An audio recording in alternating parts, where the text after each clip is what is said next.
Hi, Chuck Bomar here. I was asked to share a little bit about my thoughts on student ministry and some things that are happening today and that would affect it long term. So I got in 10 minutes or less here. I will share a few thoughts. The first thing is a movement in youth culture, first time in American history, maybe even in world history, where we have an extension of adolescent thinking, or at very least delayed adulthood. I mean the same thing by saying both. Higher education, the need for to go to college is a pressure that's extending adult-like thinking until later. It's delaying that thinking.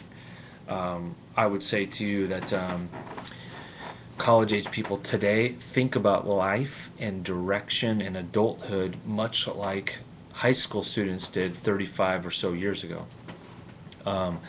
And you can see that the shift in 1950, 9% of 18 to 24-year-olds were attending degree granting institutions. Today, 9 out of 10 high school graduates are planning on moving forward. A huge cultural shift, and industry and all that stuff is demanding that. But that cultural shift is huge, and no longer is graduating high school, a rite of passage to adulthood.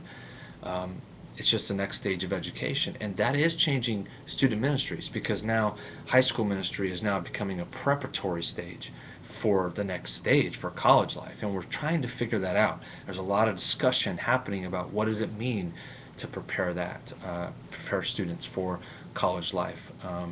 My book, College Ministry 101, talks about the need for college age ministry to be included in student ministries, and that cultural shift happening. I don't want to rehash all that, but that's one huge movement that is affecting student ministries at large. The next two things I'll share briefly. A conversation happening right now, a massive conversation, is the detachment of college-age people from the local church. All kinds of stats being thrown out there, anywhere from polls from 40% to 88% out there. That's actual, but actual research done, but people throw out statistics all over the map. David Kinnaman, probably through the Barna Group, does probably the best job at being fair with that number, and he comes up around 58 to 60% on that number of detachment. Regardless, the 88% was a regional Baptist conference. The 40% was a Gallup poll, and so somewhere in the middle probably is about right. But that conversation is forcing some deeper questions to be asked in student ministries and from churches as to why that's happening. I think the cultural shift is one reason. We're not understanding the way high school age people are thinking, and we're not understanding what we need to prep them for those college age years, which is all that I'm trying to focus on in writing right now. We're seeing a lot of deeper questions being asked. You'll see my book, The Slow Fade, will come out at the beginning of next summer, talking about what do we need to be focusing on during the high school age. Fuller Youth Institute is coming out with a series of resources called Sticky Faith. They're following high school youth group kids through the first 3 years of college, and they want to write about some of those things. And what does that look like? Those resources will be out in the next year or two, but they're working on those right now. So the detachment issue is a massive conversation, and it's really is affecting what we're thinking about. How that affects camping, I'm not entirely sure, but I can tell you that high school graduates are no longer thinking like they were. It's just the next stage of education. And so, secondly, I'm doing okay on time here, I think. Secondly, there's a lot of conversation about a negative conversation, really, in regards to the mega churches here and in the States. And I don't think it's a mega church issue. I don't think the issue is the number of people attending or a part of one congregation. I don't think the numbers is the issue, although we try to make it that. I think the issue is deeper, and in that churches have struggled in properly defining what it means to be connected.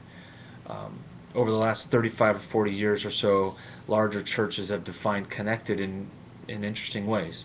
We want to get you connected to this program or that program. And I think there's a lot of conversations saying, look, that's not meeting the deeper needs of what it means to be connected. But what we are seeing out of this movement, and this is showing in student ministries, and you'll see this in the next couple of years a lot more, is that there's a lot of conversation about what does it mean to have students connected to a local body. And again, this goes back to the detachment conversation of saying, what does it mean to have them connected? And the way that this is playing out is through conversation and ministry happening that's referred to as intergenerational ministry, connecting older and believers to younger believers. I wrote a ton about this in College Ministry 101, and explained the importance for college age people, and even in identity formulation, what it means to be connected and the importance of that, of having a mentor in their life. But in youth ministry, we're seeing a lot of conversation about this, and you'll see some more books coming out. There's even a book coming out in the next year and a half or so called Intergenerational Youth Ministry. It'll be through YS Zondervan. You'll see there's organizations called Rethink. They put on the Orange Conference. They're all about this, of having church and family working together and defining connected in different ways than we have over the last 4 or so decades in the church. And so, but this conversation is huge, and the way that it's impacting student ministries is intergenerational ministry. And I think you'll see that a lot more. What that means for camping, I'm not entirely sure, but I think this is a conversation that's really happening amongst the leaders in student ministry, but more and more in the trenches of student ministries and local churches too. Lastly, a question actually that's being asked is that's going to affect things, and it is affecting things, is very simple. What is the gospel? That question is being asked. It's not a question of doctrine, but it's really forcing deeper thought onto how we articulate the gospel. What do we, when we say the gospel, what do we mean? Well, over the last, I don't know how many decades, really what we referred to the gospel being is Christ dying on the cross. He was buried, raises again 3 days later, and that's generally the gospel. And if you pray to say that, tell God you believe that, then you're saved. And when we present the gospel, that's pretty much all we do. That is being challenged, and this is affecting student ministries, and I think will affect camping specifically, because there's a lot of conversations happening in churches, and if speakers are just presenting the gospel as that and leaving it that, probably going to cause some issues. This is not, it's about what does it mean to live out the gospel. What story are you, that's the phrase you use, we hear a lot, is your life telling the story of the gospel as you live it? What picture are you giving with your life? What story are you telling through your life about what the gospel means? And you've seen this move out. This is not like a lordship salvation conversation. This is about what does it mean to be Christ here on earth, and what did Christ come to do? And this is showing in social justice work. If we're not careful, social justice will become activism, and we're gotta be careful. It'd be interesting to see what happens with that. But also, where there's a lot of missional conversation. What does it mean to be missional? What does it mean to live missionally? There's the Origins group with Dan Kimball and some other guys starting up.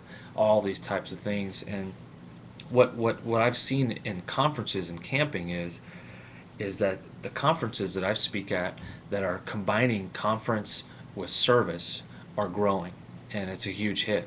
And I think it all comes back to this question: what is the gospel?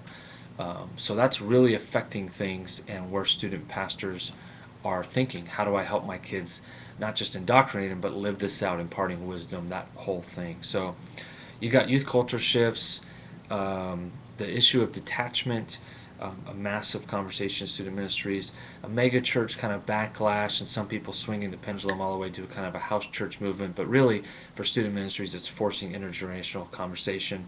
And then the last thing is what is the gospel? So I got 12 seconds. I hope that's helpful to you. If you have any questions, you can let me know. I also included another link on here to you, Mike, regarding some of those other movements. Blessings.